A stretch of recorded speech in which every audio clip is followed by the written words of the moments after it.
Hello everyone, welcome back to my channel. ఈ వీడియోలో నేను షార్ట్ కుర్తీ అండ్ అలాగే నైట్ డ్రెస్ అనేది ఎలా కటింగ్ అండ్ స్టిచ్చింగ్ చేసుకోవాలో ఫుల్ డీటెయిల్ చూపిస్తాను. ఎక్కడ స్కిప్ చేయకుండా చూడండి. దీనికోసం ఫ్యాబ్రిక్ నేను 4 ఫోల్డింగ్స్ ఫోల్డ్ చేశాను అండ్ పైనుంచి 1/2 ఇంచ్ ఖర్చుల కోసం తీసుకుంటున్నాను. నెక్ విడ్త్ వచ్చేసి 2.5 ఇంచెస్ తీసుకుంటున్నాను అండ్ షోల్డర్ వచ్చేసి 3 ఇంచెస్ తీసుకుంటున్నాను.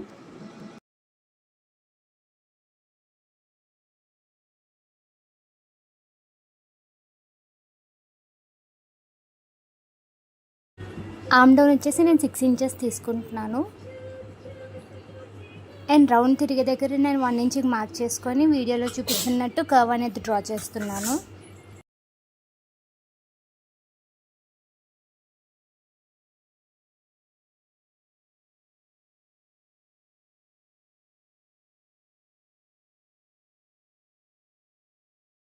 అండ్ చెస్ట్ విడ్త్ వచ్చేసి 8 ఇంచెస్ తీసుకుంటున్నాను అండ్ పైనుంచి వేస్ట్ హైట్ వచ్చేసి 13 ఇంచెస్కి తీసుకుంటున్నాను అండ్ టోటల్ టాప్ లెంత్ వచ్చేసి 27 ఇంచెస్ ఖర్చులతో కలిపి. అండ్ అలాగే చెస్ట్ లూజ్ వచ్చేసి 8 ఇంచెస్ తీసుకుంటున్నాను అండ్ వేస్ట్ లూజ్ వచ్చేసి 7 ఇంచెస్ తీసుకుంటున్నాను అండ్ హిప్ హైట్ వచ్చేసి నేను 19 ఇంచెస్ తీసుకుంటున్నాను అండ్ అదే స్లిట్స్ కూడా అక్కడే వస్తాయి 19 ఇంచెస్ దగ్గర.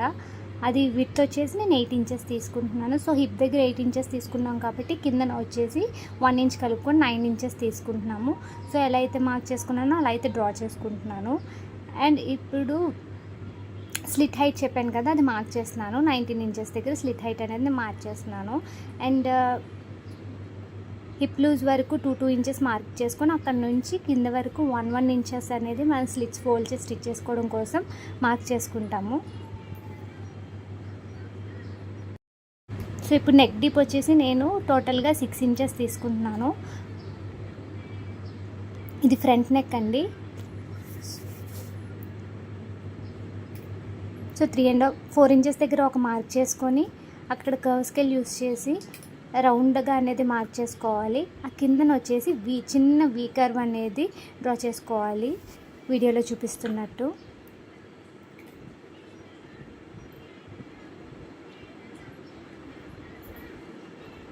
సో ఇప్పుడు నేను 2 పార్ట్స్ అనేవి సెపరేట్ చేస్తున్నాను. ఇది ఫ్రంట్ పార్ట్ అండి. ఇప్పుడు బ్యాక్ పార్ట్ ఏంటంటే బ్యాక్ నెక్ వచ్చేసి నేను 3 ఇంచెస్ అనేది మార్క్ చేస్తున్నాను.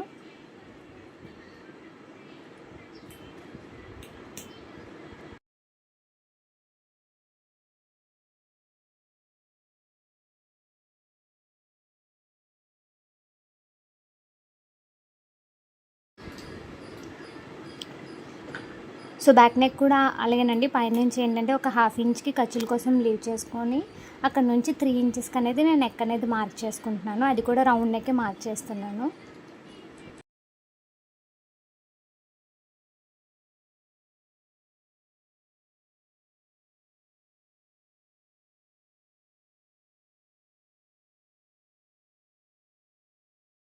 ఇప్పుడు నెక్స్ట్ స్టిచ్ చేయడం కోసం ఏంటంటే మనం ఎక్స్ట్రా క్లాత్ అనేది తీసుకోవాలి. ఆ క్లాత్ మీద మనం ఎలా అయితే మెయిన్ క్లాత్ మీద నెక్ మార్కింగ్స్ అనేది మార్క్ చేసుకున్నామో అలాగే ఆ క్లాత్ మీద మార్కింగ్స్ మార్క్ చేసుకొని దాన్ని ఏంటంటే main fabric right side place చేసుకుని దానిపైన ఈ క్లాత్ అనేది ప్లేస్ చేసుకొని స్టిచ్ చేసుకోవాలి.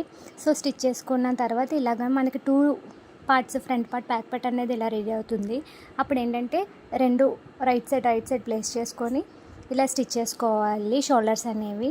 షోల్డర్ స్టిచ్ చేసుకున్న తర్వాత ఇప్పుడు హ్యాండ్స్ చూపిస్తున్నాను. దీనికోసం లెంత్ వచ్చేసి నేను 9 ఇంచెస్ తీసుకుంటున్నాను. 4 ఫోల్డింగ్స్ మీద ఫోల్డ్ చేస్తున్నాను అండ్ ఫోల్డెడ్ సైడ్ నుంచి 10.5 ఇంచెస్కి అనేది నేను హ్యాండ్ లూజ్ మార్క్ చేసుకుంటున్నాను.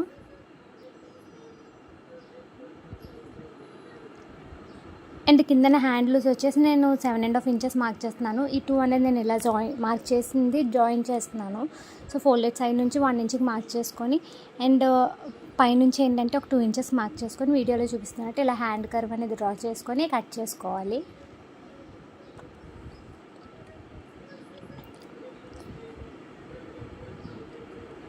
సో ఇలా కట్ చేసుకున్న హ్యాండ్స్ని వచ్చేసి మనం ఆల్రెడీ స్టిచ్ చేసుకున్నాం కదా షోల్డర్స్, దానికి అటాచ్ చేసుకోవాలి వీడియోలో చూపిస్తున్నట్టు. 2 షోల్డర్స్కి ఆ 2 హ్యాండ్స్ అనేవి ఇదే విధంగా స్టిచ్ చేసుకోవాలి.